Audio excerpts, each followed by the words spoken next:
Shalom saudara, kita masuk episode 306 ya. Dari seorang pria usia 24 tahun di Jakarta. Saya dulu pernah bertanya di episode 23. Saya berterima kasih atas semua pengajaran lengkap di Truth ID, karenanya saya banyak diubahkan. Saya mengikuti Truth ID setiap live sejak 2020 bulan Mei sampai sekarang, ikut Warrior dan ikut Home juga. Kalau boleh diperkenankan saya bercerita sedikit. 2011 saya baru lulus SMP dan memasuki SMA. SMP saya bukan penabur, SMA saya di penabur Muara Karang. Karena saya bukan basic di penabur, maka setelah ada les, saya ada les setelah jam sekolah. Nah, di tempat les inilah saya diajarin Kristen sama guru les, orang HKBP. Dia sarjana geologi padahal bukan sarjana teologi. Tapi dia mengajarkan bahwa Kristen yang benar adalah Kristen yang terpisah dari dunia. Singkat cerita, setiap jam les saya selalu datang lebih cepat. Lumayan, nggak cuma belajar matematik, fisika, kimia saja. Meskipun pada akhirnya saya tidak dapat jurusan IPA juga. Saya jujur saja, selama hidup belum pernah ke gereja kecuali mengantar cici atau kakak perempuan. Untuk masuk gereja, ikuti liturgi dan segala kegiatannya belum pernah sama sekali. Sampai-sampai guru les saya nanya, kenapa emang kalau ke gereja? Mati kagak, apa ruginya kalau ke gereja? Saya hanya diam. Alhasil sejak 2011 itu selalu baca Alkitab setiap sebelum tidur, dan baru selesai 2014 saya baca habis. Namun saya tetap sering mengulang-ulang sampai akhirnya di tahun 2015 tanggal 30 Desember saya terpaksa berhenti karena atap rumah saya roboh saat malam-malam dan kamar saya terkepung genteng dan air hujan. Roboh karena rayapan. Setiap barang yang ada di lantai 2 pun harus dibereskan. Jadi saya tidak dapat membaca Alkitab karena kamar saya isinya air hujan, kerangka atap, genteng pecah. Untungnya saya masih hidup, nggak ketiban genteng. Meskipun sejak saya mengenal firman dan Alkitab, saya tidak pernah bekerja. Saya yakin sayalah orang yang sungguh amat beruntung. Oh, tidak pernah bergereja maksudnya ya. Meskipun sejak saya mengenal firman dan Alkitab, saya tidak pernah bergereja. Saya yakin saya adalah orang yang sungguh amat beruntung, karena begitu mau masuk gereja, ketemu gereja yang benar-benar benar.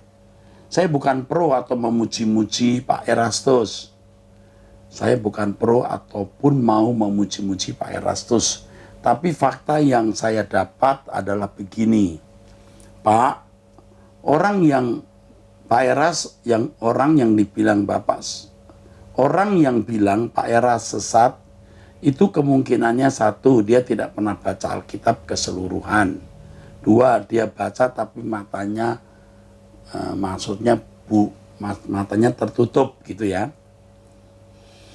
Dia dengar khotbah Bapak tapi kupingnya budek gitu ya, matanya picek, kupingnya budek gitu ya.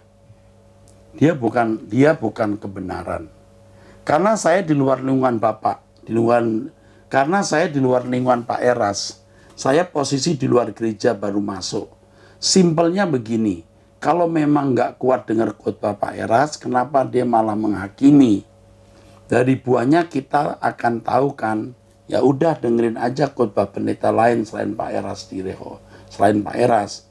Saya juga dengerin khotbah Pak Wiknyo yang mengaku Pak Eras adalah bapak rohaninya dalam salah satu live-nya di YouTube channel GSKI PIK. Sejajar tuh, buktinya nggak saling kontradiksi khotbah-khotbahnya. Semua Alkitabiah. Tetap semangat ya Pak. Salam radikal kebenaran firman. Saya punya hasil mengejutkan dari hasil saya mendengarkan Truth ID selama ini Pak. Jadi mama saya rutin akupuntur. Saya ketika mengantar tidak masuk, tapi saya di mobil ikutan PA-nya Pak Wiknyo.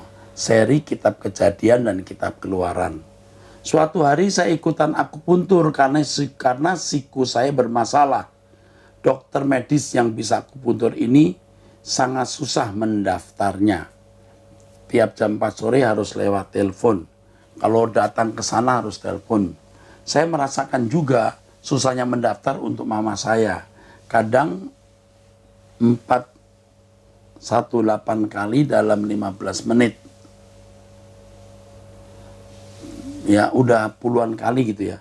Masih belum tentu, masih sibuk itu telepon. Kadang sampai sekian kali ya, banyak ya masuk dan itu pun full. Saya berpikir ketika saya tidak dapat rasanya kan kesusahan sia-sia. Malah yang butuh berobat juga nggak berobat. Saya ingat yang diajarkan Pak Eras, bayangkan orang itu Bapak Ibu, saya kalau tidak dapat berobat apakah saya tidak berusaha mendaftarkannya. Saya ingat juga natur kebenaran ketujuh yaitu kasih. Salib vertikal kasih kepada Tuhan segenap hidup, salib horizontal kasih kepada sesama seperti diri sendiri. Harus komplit, nggak boleh pincang dalam kasih. Ya udah, saya pikir dengan saya korban pulsa sedikit saya bisa bantu orang berobat. Kenapa enggak? Diam-diam saya ikut antri, telepon mungkin ada sekitar sekian kali dalam 4 menit, puluhan kali. Bantu orang, orangnya malah kabur, gak sabar, katanya 5 menit gak masuk-masuk. Jadi dia nolong orang mau berobat itu ya. Saya diam-diam aja, tapi mama saya cerita ke dokternya pas masuk. Kata dokternya sambil memasang jarum, kalau kamu ini Kung Tae-jon, kalau kamu ini Kung Tae-jon, ditahu kamu orang paling tinggi, tahu ya, ilmu tahu. Saya diam aja, tapi saya berpikir buset yang diajarin Rehoboth sampai segitunya. Dia di orang lain paling tinggi, di Pak Eras cuma baru standar aja. Oh, kalau kamu ini Kung Tae-jon, Kung Tae itu apa ya? Ditahu itu tinggi gitu ya. Di orang lain paling tinggi, di Pak Eras cuma baru standar. Pertanyaan saya, apakah saya bakat diperkenan Tuhan Yesus masuk ke surga? Sangat. Ya. Dari tulisanmu, kamu orang yang benar-benar sedang digarap oleh Tuhan. Apakah saya boleh dibaptis oleh Pak Eras? Oke, boleh ya. Memiliki pikiran perasaan Kristus. Nah, kalau perlu saya dibaptis pakai air. Pakai cuci bersih, pakai alat pembersih ya. Apakah genteng dan kerangka atap saya roboh di tahun 2015, akhir itu juga dimanfaatkan si Kunyu untuk menggantikan saya rajin baca firman? Bisa, dia menghalangi ya, supaya tidak membaca Alkitab. Menurut perkiraan Bapak, Pak Eras, berapa lama saya bisa berhasil radikal di umur berapa? Wah, ini tidak bisa saya prediksi, sekarang usia 24 tahun ya, tadi saya ingat. Nah, kalau rajin akan cepat bertumbuh. Kalau tidak akan bertumbuh. Kalau mundur malah tidak tumbuh sama sekali. Jadi tidak bisa diperkirakan. Yang penting jangan berhenti berjuang. Yang penting jangan berhenti ya berjuang. Oke, ini panjang sekali tapi saya tergerak untuk membacanya. Ya. Ini orang polos yang mengenal Tuhan. Jalan terus ya, nggak pernah ke gereja, hanya baca Alkitab, mendengar truth, mata hatinya terbuka, nuraninya jadi bagus, jadi tajam. Malu orang Kristen yang sudah lama ke gereja, sudah baca Alkitab, malah nuraninya tumpul ya. Yang benar dianggap salah, yang salah dianggap benar. Kasihan orang-orang begitu ya. Ironis ya. Ini pemuda usia 24 tahun namanya Joni ini ya. Walaupun muda tapi memiliki nurani yang sudah baik. Puji Tuhan.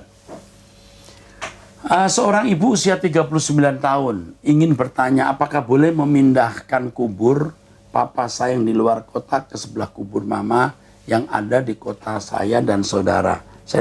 Di mana saya tinggal. Agar anak lebih dekat kalau mau mengunjungi. Dan sebenarnya bolehkah sering mengunjungi makam orang tua dalam Kristen? Apakah orang tua saya itu melihat, apakah orang tua saya itu bisa melihat kami yang masih hidup? Demikian pertanyaan saya. Terima kasih Pak Eras. Yang pertama, kalau kita menguburkan orang tua secara umum, artinya dengan dikubur di tanah, kita memang berhak, maksudnya kita berkewajiban untuk menjaga kubur itu bukan demi yang meninggal, tapi demi yang hidup. Sebab kalau Anda tidak mengurusi makam orang tua, orang bisa tersandung karena dianggap Anda tidak menghormati orang tua. Tetapi pada dasarnya mayat orang tua itu sudah tidak memiliki arti sama sekali, karena yang penting rohnya sudah ada di alam kekal. Itu yang penting, ya. Nah, berhubung karena sopan santun dunia, Anda mau memindahkannya di sebelah kubur, memindahkan kubur papa di sebelah kubur mama, ya tidak ada salahnya kalau mampu. Tapi saya kasih tahu ya, saya tambahkan, itu tidak ada artinya sama sekali bagi yang meninggal. Itu hanya demi yang masih hidup, ya. Kalau kita memiliki keluarga yang kemudian dikremasi, di krematorium, lalu abunya dibuang di laut, juga sudah tidak pernah diurus kok kuburnya. Ya, kalau saya ditanya lebih baik dikubur atau dikremasi, ya kalau mau praktis ya dikremasi. Jadi saya tidak melarang memindahkan kubur papa di samping kubur mama demi ya sopan santun hidup dengan manusia lain. Tetapi sekali lagi ini tidak ada artinya sama sekali bagi orang yang meninggal. Kalau masih memang di luar kota, lalu sekali-kali ada orang yang memperhatikan makamnya, tetap aja di luar kota. Karena memindahkan kuburan ini juga perlu biaya. Biaya bisa dipakai untuk yang lain. Tapi saya tidak memaksa Anda loh. Tidak melarang Anda maksud saya. Dan tidak memaksa Anda untuk tidak melakukan itu. Berdoa agar kita jangan melakukan hal yang sia-sia, yang tidak ada artinya. Oke. Bolehkah kita mengunjungi makam orang tua? Sebaiknya makam secara umum yang dikubur di tanah dikunjungi, dilihat kuburannya, jangan ambles hilang. Nanti satu kali tanya orang, kuburan papa mamamu mana? Di situ. Mana? Kok ambles hilang? Nah, itu juga dianggap Anda tidak menghormati orang tua. Tapi kalau sering-sering mau ngapain? Tidak perlu, ya. Kalau perlu orang lain saja yang lihat makamnya, ya. Tetapi kadang-kadang secara psikologi, kalau keluarga besar kumpul, adik kakak datang ke makam, ada gunanya. Mereka kembali bisa direkatkan, ya, diingatkan bahwa mereka itu lahir dari sepasang suami istri, ya. Mereka ingat orang tua, lalu mereka jadi rukun, itu juga bagus, ya. Makanya kalau kubur kubur papa dipindahkan, ada positifnya juga. Tetapi sekali lagi tidak ada peran apa-apa untuk yang sudah meninggal. Kalau sering-sering mengunjungi lebih baik jangan, tidak perlu. Sekali-kali bisa sambil melihat keadaan makam orang tua. Dengan keluarga besar kumpul bagus supaya punya kenangan masa lalu. Setelah itu baru makan bersama, ya. Oke. Apakah orang tua bisa melihat? Saya tidak yakin, ya. Bisa tidak bisa itu tidak memiliki peran sama sekali. Mungkin nggak? Mungkin saja kalau Tuhan berkenan memberikan kepada keluarga kita yang sudah meninggal, keadaan kita di bumi bisa saja. Tetapi ini tidak perlu kita yakini dan tidak perlu kita gumuli. Oke, saya kira cukup itu. Oke, salam Pak Eras. Saya kepala rumah tangga, seorang bapak rumah tangga maksudnya, punya istri dan 2 anak laki-laki. Saya sering mendapat tugas dari teman, dulu dia bos saya, seminggu sekali atau 2 minggu sekali untuk membeli barang-barang yang dibutuhkan perusahaan. Barang itu berupa spare part, alat berat dari kota saya dikirim ke kota orang itu, ke kota dia melalui kapal laut. Saya menggunakan motor pribadi saya untuk keliling mencari barang-barang yang dipesan. Kadang saya diberi upah, namun kadang tidak. Pekerjaan ini sering makan waktu sampai malam karena kapal masuk dari sore sampai malam. Jadi saya harus menunggu kapal. Ketika saya menawar harga barang di toko, apakah dosa kalau saya ambil selisih harga tersebut? Dan apakah dosa kalau saya membuat nota berdasarkan harga aslinya? Apakah dosa kalau saya membuat nota berdasarkan harga aslinya sebelum ditawar? Kadang juga kalau dia suruh cari barang A, saya dapat harga 10.000 misalnya. Kasih tahu dia harganya 10.000. Tapi kemudian saya cari di toko lain dapat harga 8.000 misalnya. Tapi barang dan kualitasnya sama. Apakah dosa kalau saya kirim dia barang yang harga 8.000 tapi notanya 10.000? Mohon penjelasannya Pak. Oh ya, kami sekeluarga senang mengikuti Bapak Eras. Saya juga mau tanya apakah ada grup WA atau komunitas anak remaja binaan Bapak. Saya mau masukin anak saya yang sulung kelas 1 SMP. Sekian dulu dari Manado ya Pak. Boleh info nanti jawabannya kapan. Oke, kepada Bapak ini yang pertama, Anda tidak boleh mengubah bond dan tidak boleh menipu orang dengan harga yang tertera di bond dan barangnya. Tidak boleh. Itu penipuan. Tapi Anda sudah mengorbankan macam-macam itu kan, mengorbankan duit dan lain-lain. Saya kira fair kalau Anda mengatakan, kalau Anda punya teman namanya misalnya John ya. John, boleh nggak? Ini harganya di luar ini 10.000. Tapi aku dapat 2.000, yang 2.000 buat aku atau apa, terserah kamu. Tapi terus terang John, aku punya masalah di bensin. Kamu kasih serela kamu, gitu lebih baik daripada Anda menipu. Anda katakan, aku nggak mau nipu John. Aku kasih kamu harga yang sebenarnya, aku cari harga semurah-murahnya. Tapi ini terus terang ya John, kalau kamu keberatan ya nggak usah. Tapi kalau kamu bisa bagi sedikit untuk saya bisa membeli bensin misalnya dan menambah kebutuhan rumah karena satu harian saya mesti menunggu dari sore sampai malam misalnya. Ceritakan saja dan bagi-bagilah berkatnya John semampu kamu, kalau enggak apa-apa. Saya kira itu yang lebih fair ya. Oke. Tapi kalau Anda misalnya sementara ini melakukannya dengan rela, lakukan dulu ya. Kepada sahabat mau bicara begitu terus terang sering tidak enak. Tapi kalau dia pelit, dia harus dibuka hatinya untuk untuk bersikap adil.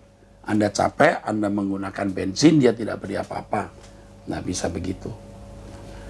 Saya khawatir bahwa si temanmu yang memberi uang itu merasa bahwa uang yang diberikan itu memang harga yang pantas, Anda membantu dia. Saya khawatir itu. Jadi, sementara kalau menurut hemat saya, diam dulu, tapi setelah beberapa waktu, jika sudah waktunya tepat, ya boleh minta. Ya, oke. Salam, saya pengikut setia Truth ID, seorang ibu. Khotbah Pak Pendeta lewat wanita surgawi menguatkan saya. Saya punya suami kasar dan sangat egois dan sangat tidak menghargai saya. Saya sangat kewalahan menghadapinya Pak. Bagaimana cara menghadapinya Pak? Terima kasih. Yang pertama, jangan banyak bicara. Diam yang pertama, 2 diam, 3 diam. Diam. Ikuti terus Truth ID dan pindahkan harapanmu bukan di bumi ini tapi di langit baru, bumi baru. Untuk itu, persoalan pergumulan menghadapi suami yang kasar, jadikan sarana untuk belajar sabar, mengerti orang lain, mengampuni salah orang lain, menerima orang lain apa adanya, melayani tanpa pamrih. Keadaan itu menjadi berkat abadi bagi ibu. Ya, suami yang kasar egois itu. Kalau ibu bisa lulus, ibu luar biasa. Jangan berpikir cerai. Oke? Hadapi dulu dan jadikan itu sarana untuk Anda bertumbuh. Ingat, jangan banyak bicara. Oke.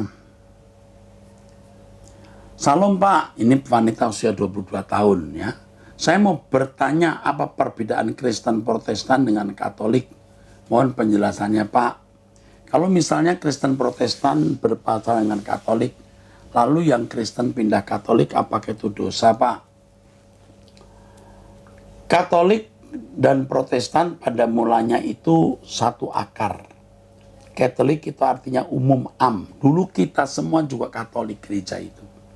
Tapi sejak abad 14-15, ya, abad 15 ketika terjadi reformasi, maka ada kelompok baru orang Kristen yang disebut Protestan.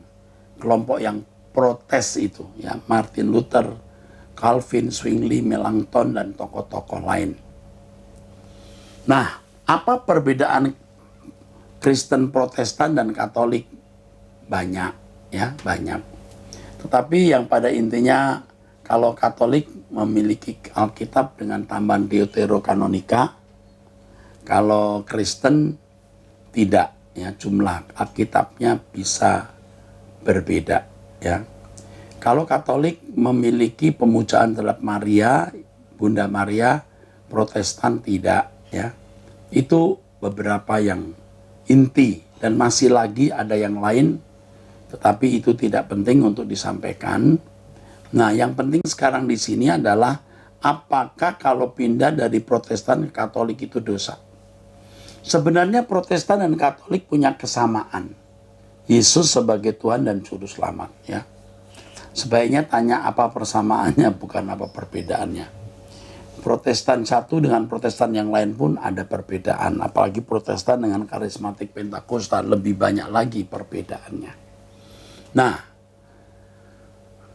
kalau Kristen pindah Katolik, ya, ini sama-sama masih memiliki Yesus sebagai Tuhan dan Juru Selamat. Apakah dosa? Dosa itu penyimpangan dari kehendak Allah. Anda mau Protestan, Anda mau Katolik, kalau menyimpang dari kehendak Allah tetap dosa. Jadi dosa bukan terletak pindah aliran ini, dosa terletak pada perbuatan yang tidak sesuai kehendak Allah. Tetapi pasti masing-masing denominasi itu memiliki kemampuan, potensi, power. Denominasi yang mengenal kebenaran, jemaatnya akan lebih militan, lebih suci, lebih berkenan. Denominasi yang kebenarannya kurang, itu tidak akan memacu jemaat menjadi orang-orang saleh Tuhan. Kalau ada tanya lebih rohani Protestan atau Katolik, saya tidak akan menjawab. Saya minta saudara mengalaminya sendiri. Ikuti Truth ID, maka mata hatimu akan terbuka. Ya, tentu forum ini bukan forum untuk menghakimi dan membeda-bedakan.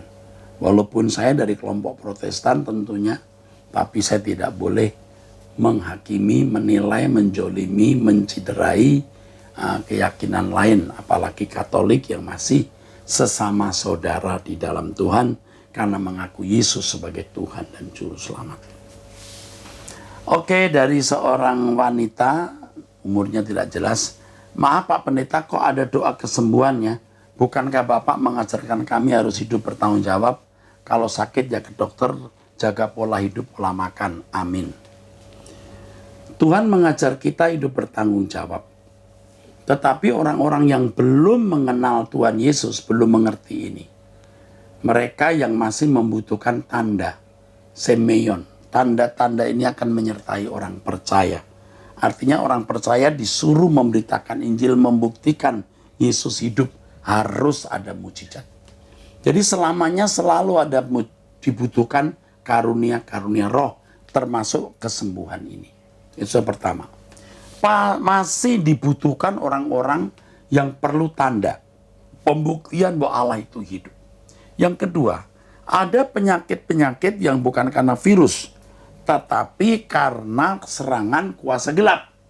Dan saya sudah bertemu dengan orang-orang seperti ini. Itu harus didoakan. Dikasih obat mau 1 truk juga tidak akan sembuh. Tapi didoakan dalam nama Yesus langsung sembuh. Ya, ini bisa terjadi. Ada orang-orang sakit yang perlu pembuktian. Artinya orang-orang sakit yang dapat menjadi alat dalam tangan Tuhan membuktikan kuasanya. Jadi kita akan selalu mengadakan doa-doa kesembuhan juga. Dan pelepasan dari kuasa gelap. Oke. Dari wanita, tolong Bapak beri nasihat bagaimana posisi kita dalam doa pagi. Suamiku sambil tidur-tiduran, kadang sambil jalan-jalan. Tolong Bapak agar doa ya. Kasih tahu. Kasih. Ai tidak terhalang. Ya. Oke. Sebenarnya kalau kita menghormati Tuhan, duduk kita tidak pantas saja, kita sudah tidak sejahtera. Mestinya. Tapi kadang-kadang, saudaraku, ada orang yang waktu dia mengantuk, dia berdiri dulu sambil menyembah, dia gerak-gerak, bisa. Tapi tujuannya bukan karena sembarangan kepada Tuhan. Kalau kita menghormati Tuhan di dalam hati, sikap tubuh kita akan menunjukkan hormat kita. Suamimu sambil tidur, kadang-kadang sambil jalan-jalan. Nah, ini saya nggak tahu kalau sambil tidur, apakah karena sakit, sambil jalan-jalan, apakah karena mau buang kantuk. Tetapi kalau orang sudah melekat dengan Tuhan lewat doa, itu nggak ngantuk. Tidak. Langsung dia menghadap Tuhan. Baik, nanti akan saya nasihatkan lewat doa pagi.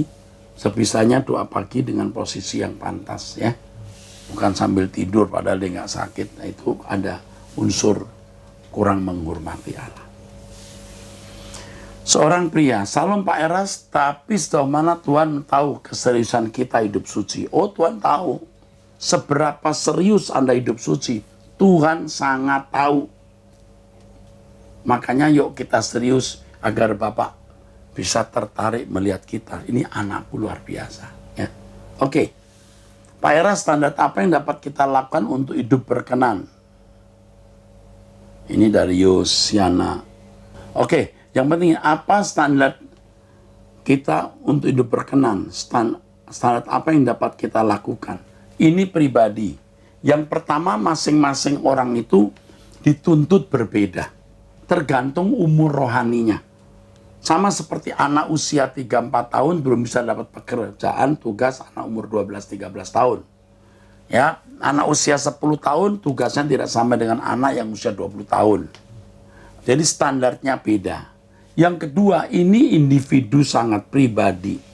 Jadi standar yang dikenakan orang itu masing-masing orang beda. Tetapi semua mengarah pada Tuhan Yesus Kristus sebagai model satu-satunya yang berkenan di hadapan Allah. Jadi setiap kita harus berurusan dengan Tuhan sampai memiliki kepekaan. Kepekaan apa yang harus dicapainya. Setiap orang ada dituntun Roh Kudus. Ya, akan dituntun Roh Kudus untuk menemukan standar yang dia capai. Yang saya pahami, saudaraku, ketika kita di usia rohani tertentu, kita menemukan potret wajah Tuhan Yesus yang menjadi model kita. Tapi ketika kita naik level itu lebih detail lagi, standarnya lebih tinggi. Ya, saya kira itu saja, cukup. Kita akan lanjutkan di episode yang akan datang. Tuhan berkati saudara-saudara sekalian.